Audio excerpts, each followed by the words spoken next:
Okay, I'm back and divinely grateful risings. How are y'all doing today? I hope you're having a fantastic day. Welcome to Bible ClariTEA, y'all. We are in the book of Esther. We are on Esther 3 and 4 today. We just started the book of Esther. Y'all, like the live, share the love. Drop something in the chat that you're grateful for. Let's get in the flow of abundance. Let's knock Esther 3 and 4 out. See what's happening. So we just got done talking about Mordecai's loyalty to the king. Um, and how basically he overheard some of the eunuchs that got mad. They had a scheme to assassinate the king. He told Esther. Esther told the king.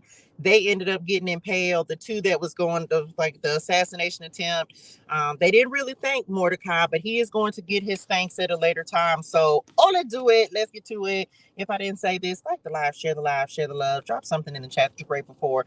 Oh, let's do it. Let's get to it. Here we go. Haman's plot against the Jews. Haman's plot against the Jews.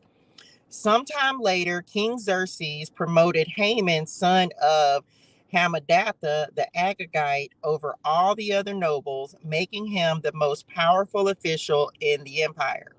All the king's officials would bow down before Haman to show him respect whenever he passed by, for so the king had commanded.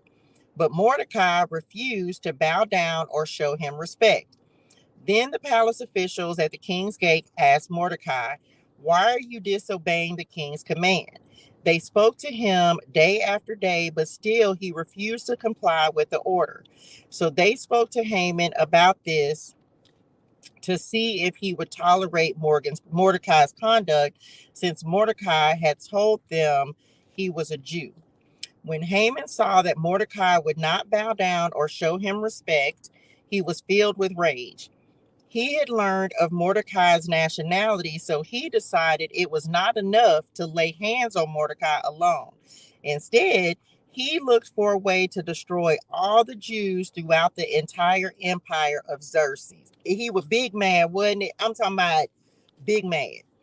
So, in the month of April, during the 12th year of King Xerxes' reign, lots were cast in Haman's presence. The lots were called Purim. Remember, we had the Urim and the Tumim. Those are the sacred lots, right? So, these just some other folks shooting dice, okay, to determine the best day and month to take action. And the day selected was March 7th, nearly a year later. Then Haman approached King Xerxes and said, "There is a certain race of people scattered throughout all the provinces of your empire who keep themselves separate from everyone else. Their laws are different from those of any other people, and they refuse to obey the laws of the king. So it is not in the king's interest to let them live. If it please the king, issue a decree that they be destroyed, and I will give 10,000 large sacks of silver to the government administrators to be deposited in the royal treasury." The king agreed, confirming his decision by removing his signet ring from his finger and giving it to Haman, son of Hammedatha, the Agagite, the enemy of the Jews. The king said, "The money and the people are both yours to do with as you see fit." So on April 17th, the king's secretaries were summoned and a decree was written exactly as Haman dictated. It was sent to the king's highest officers, the governors of the respective provinces, and the nobles of each province in their own scripts and languages. The decree was written in the name of King Xerxes and sealed with the king's signet ring. Dispatches were sent by swift messengers into all the provinces of the empire, giving the order that all Jews, young and old, including women and children, must be killed, slaughtered. He's a hater. And annihilated on a single day. This was scheduled to happen on March the 7th of the next year. The property of the Jews would be given to those who killed them. A copy of this decree was to be issued as law in every province and proclaimed to all peoples, so that they would be ready to do their duty on the appointed day. At the king's command, the decree went out by swift messengers, and it was also proclaimed in the fortress of Susa. Then the king and Haman sat down to drink, but the city of Susa fell into confusion. Mordecai requests Esther's help. When Mordecai learned about all that had been done, he tore his clothes, put on burlap and ashes, and went out into the city, crying with a loud and bitter wail. He went as far as the gate of the palace, for no one was allowed to enter the palace gate while wearing clothes of mourning. And as news of the king's decree reached all the provinces, there was great mourning among the Jews. They fasted, wept, and wailed, and many people lay in burlap and ashes. When Queen Esther's maids and eunuchs came and told her about Mordecai, she was deeply distressed. She sent clothing to him to replace the burlap, but he refused it. Then Esther sent for Hattak, one of the king's eunuchs, who had been appointed as her attendant. She ordered him to go to Mordecai and find out what was troubling him and why he was in mourning. So Hattak went to Mordecai in the square in front of the palace gate. Mordecai told him the whole story, including the exact amount of money Haman had promised to pay into the royal treasury for the destruction of the Jews. Mordecai gave Hathach a copy of the decree issued in Susa that called for the death of all Jews. He asked Hathach to show it to Esther and explain the situation to her. He also asked Hathach to direct her to go to the king to beg for mercy and plead for her people. So Hathach returned to Esther with Mordecai's message. Then Esther told Hathach to go back and relay this message to Mordecai. All the king's officials and even the people in the provinces know that anyone who appears before the king in his inner court without being invited is doomed to die unless the king holds out his gold scepter. And the king has not called for me to come to him for 30 days. So Hathach gave Esther's message to Mordecai. Mordecai sent this reply to Esther. Don't think for a moment that because you're in the palace, you will escape when all the other Jews are killed.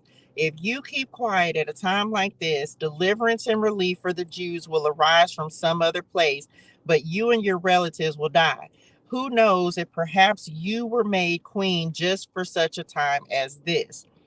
Then Esther sent this reply to Mordecai. Go and gather together all the Jews of Susa and fast for me. Do not eat or drink for 3 days, night or days. My maids and I will do the same. And then, though it is against the law, I will go in to see the king. If I must die, I must die. So Mordecai went away and did everything as Esther had ordered him. Okay, let's read this. Let me read this box first. Courage.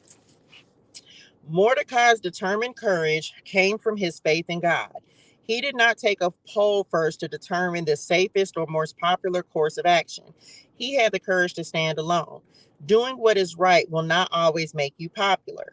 Those who do right are usually in the minority, but to obey God is more important than to obey people.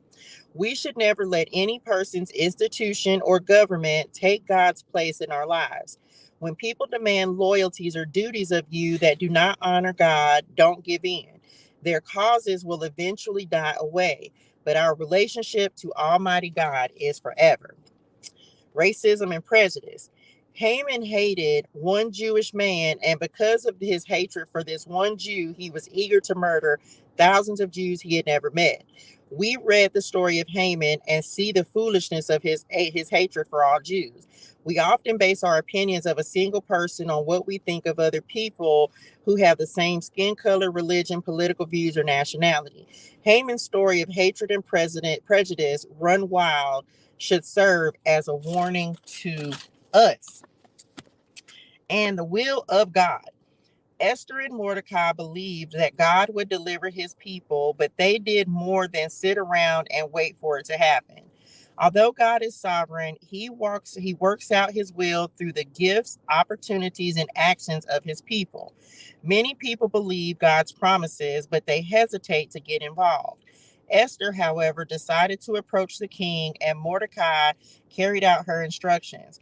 Don't wait for God's will to be accomplished without your contribution. Get involved and enjoy the results of sharing in God's purpose or in God's purposes. The end. Okay, the end. Let's see what we got. Just because you have to do it alone doesn't mean you can't accomplish it.